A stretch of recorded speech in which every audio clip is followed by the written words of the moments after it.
Om Agyantamirandasya Girangina Shilakaya Chaksurmilitam Jena Tasmaya Shri Gurave Namaha Shri Chaitanya Manobhishtam Shtapitam Jena Bhutale Shvayam Upakadamayam Dadanti Shvapadantikam Jai Shri Krishna Chaitanya Prabhu Nityananda Shri Advaita Gadadhar Shivasari Gaur Bhaktivinoda Hare Krishna Krishna Krishna Hare Hare Hare Ram I often listen to both His Holiness Jayapataka Maharaj and, of course, His Holiness Indradyumna Swami. I'm one of their fans. And beg, borrow, or steal, but I get their lectures. And I listen a lot, and I learn a lot of things from them.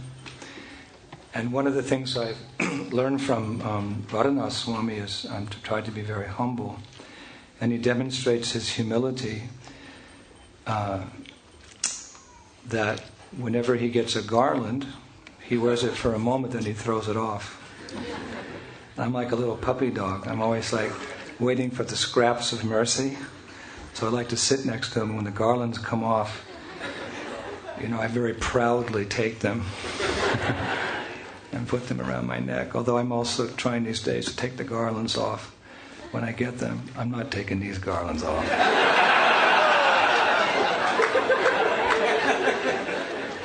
In fact, I'll be in that room after the program. I'm going to auction them off.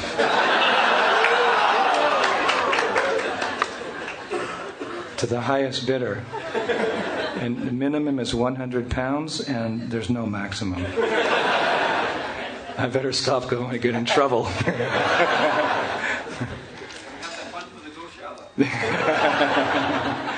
There's one left here. I'm going to steal that before somebody else gets it. No pictures, please. Pictures. So actually, I'm looking at the clock ticking away, and I feel like a thief here because as long as I speak, I'm stealing away the valuable time of His Holiness Indradyumna Swami's speaking. I'm cheating you and I'm cheating myself. So I'm going to try to imbibe one shlok of Kaviraj Goswami in Chaitanya Charitamrita, wherein he says that eloquence is truth spoken concisely. I'll try to keep it as concise as possible so that we can hear from Maharaj is only here for a day and a half. But I did want to say that this is the year of the congregation. And congregation essentially means association. It was for that purpose that His Divine Grace Bhaktivinoda Thakur established the Namhata, which we know as congregational preaching or as Bhakti Vriksha, for the purpose of association. And when Srila Prabhupada incorporated our own society, the International Society for Krishna Consciousness, he stated unequivocally that he was doing so for the purpose of giving people association. One time he said that anyone who thinks that they can become Krishna conscious, living outside the association of devotees is living in a hallucination.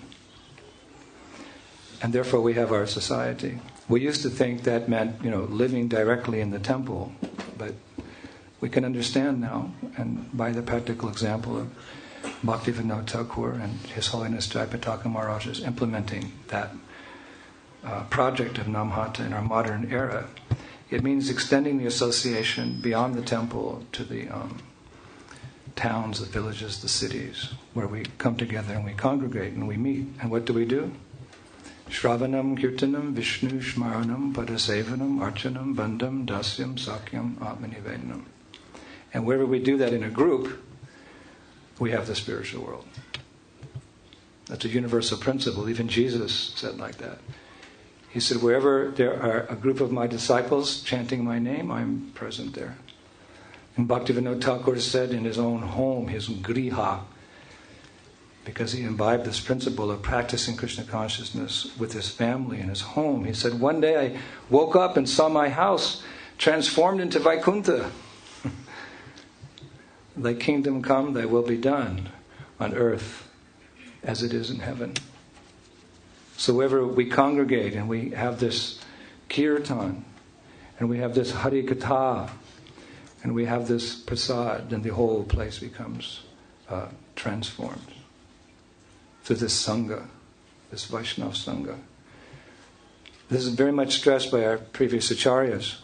Rupa Goswami gives 64 items of devotional service in his Bhakti Rasamrita Sindhu. And knowing the nature of people in Kali Yuga, he concludes there's 5 which are most important, which is, as you know, chanting Hare Krishna, hearing Srimad Bhagavatam, worshipping the deity, living in a holy place like Bhaktivedanta Manor or Soho Street Temple, and associating with devotees. And he says any one or more of these, performed even by a neophyte devotee, one can experience deep spiritual emotion. You usually have to wait till you're beyond anartha nivriti to really taste the real bhakti. One time Prabhupada said, devotional service begins when we're freed from sex desire. But Lord Chaitanya is so kind that we get little glimpses through the fog of our minds and our desires. We get little glimpses which keep us going. So Rupa Goswami says that even a neophyte, just sincerely practicing any one of these 5 items, can sometimes experience deep spiritual emotion, which acts as an impetus to help us achieve perfection in Krishna consciousness. And of course, Srila Rupa Goswami states that out of those 5, the most important is the Yuga Dharma. Krishna Varnam Tvisha Krishnam Shangopanga Shaparshadam Yagnai Sankirtan Payar Yantihi Shumerasha. That this age of Kali is an ocean of inauspiciousness. Or that rather, Kalir Dosha Nidhe Rajan Asti Ekamahogana Kirtanadiva Krishnasya Mukta Sangha Param Vajat. Shukadev Goswami is instructing Maharaj Parikshit. He said that this age of Kali is an ocean of inauspiciousness, but there's one good thing left. That by Krishna Kirtan, by chanting Hare Krishna, one can achieve perfection. Nevertheless, we can understand that without that association, which we're stressing this evening, it's not even possible to perfect the chanting of Hare Krishna. That was demonstrated by Lord Chaitanya. Previously to Mahaprabhu, they were bhajananandis.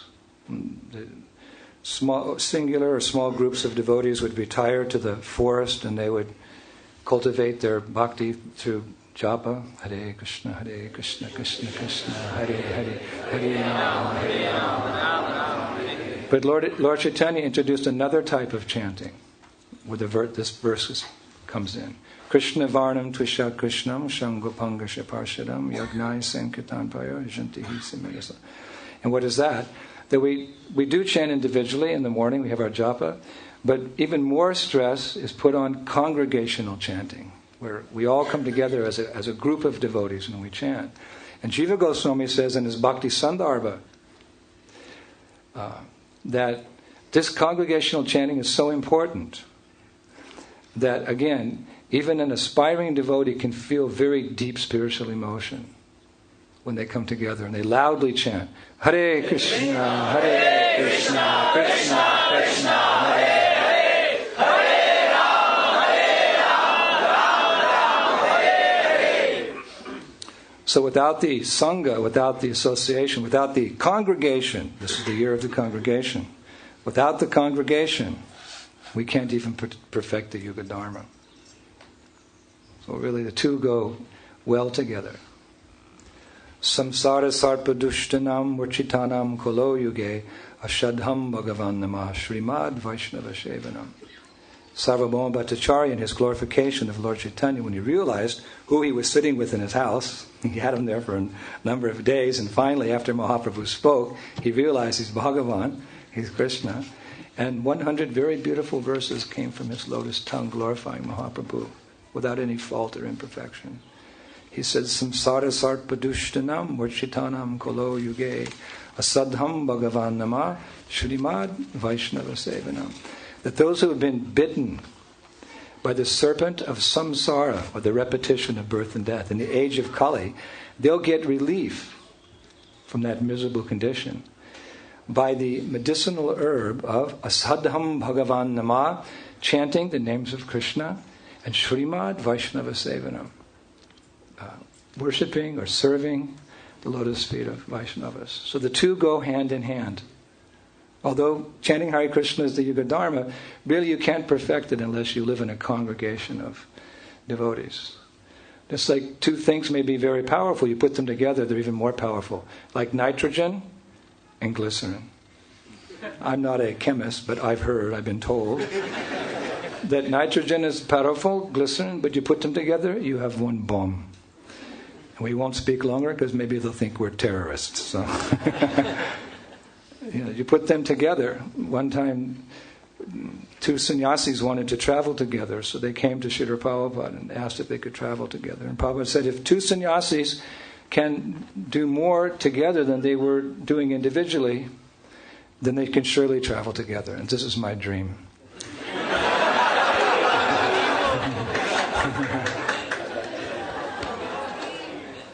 What about three? That would be nice. Oh. So similarly, chanting is very powerful, but in the association of devotees it's most powerful. And to demonstrate this, Srila Prabhupada said that by chanting one can get free from all sinful reactions. By chanting one can uproot all the anarthas, the unwanted things in the heart. But one can only get prema if one receives that mantra, Hare Krishna mantra, through Guru Parampara. He was stressing the importance of the initiation. And who do we take initiation from? The devotee. So again, to perfect the chanting, we need the Sangha, we need the congregation. Our most valuable asset is each other, living in each other's association. And Srimad Bhagavatam, one of the five, Srimad Bhagavatam, we have to hear Bhagavatam from a devotee of the Lord. Sometimes, even impersonalists, Mayavadis, to attract their audience, they speak on the Bhagavatam.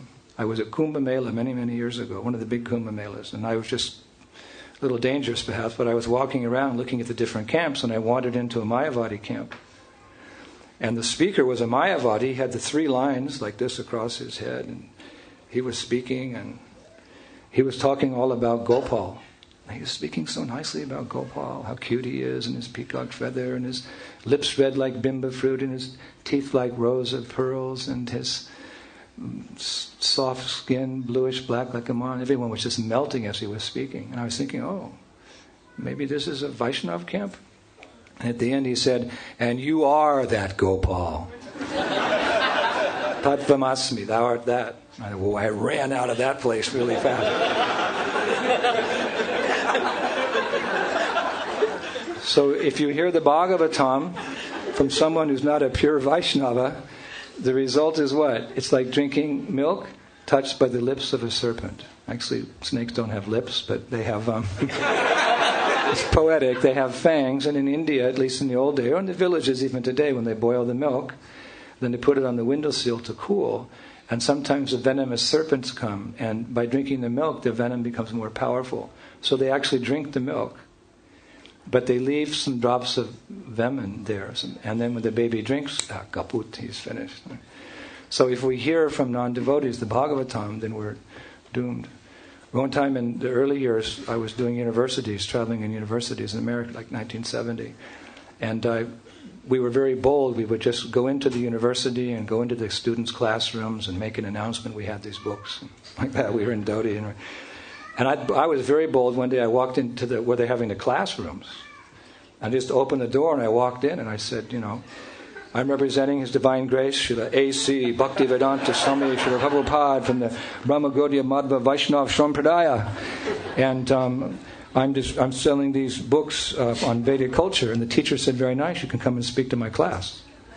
I said, what kind of class is this? He said, we're studying the 6 Goswamis of Vrindavan. So I was only a devotee for 6 days, so I said, no, I'll sit.